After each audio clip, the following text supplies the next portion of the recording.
How aluminum alloy type affects machining tool wear.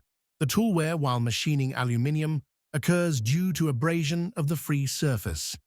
Consequently, the deciding criterion for measuring tool life objectively is the wear width, VB.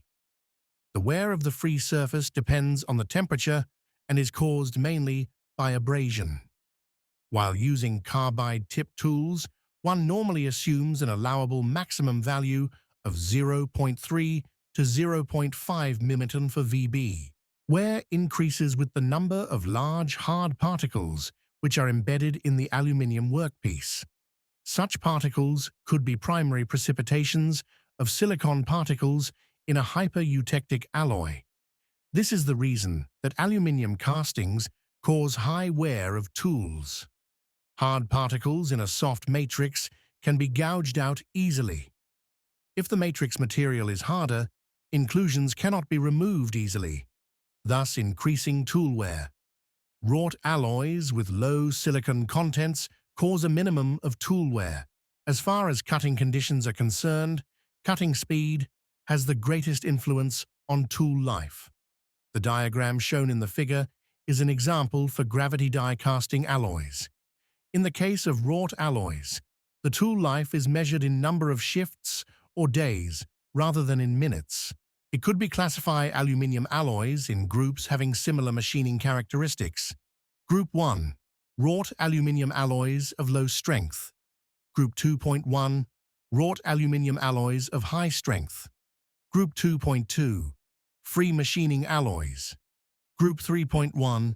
Aluminium silicon casting alloys with up to 10% silicon. Group 3.2.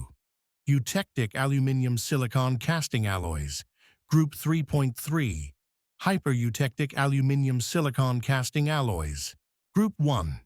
Wrought aluminium alloys of low strength. 2 alloy types.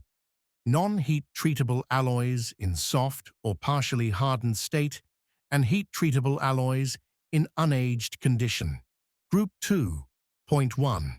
Wrought aluminium alloys of higher strength. 2 alloy types. Non-heat treatable alloys in strained condition and heat-treatable alloys in aged or strain-hardened state. Group 2.2. Free machining alloys. 1 alloy type, heat-treatable wrought alloys with chip-breaking components. Group 3.1. 2 alloy types, aluminium silicon copper alloys and aluminium silicon magnesium alloys. Group 3.2. Aluminium silicon casting alloys of low hardness. 1 alloy type, aluminium silicon with about 12% silicon. Group 3.3. Aluminium silicon casting alloys of high hardness. 1 alloy type, aluminium silicon with over 12% silicon. Thanks for watching. Remember to like, comment, and subscribe.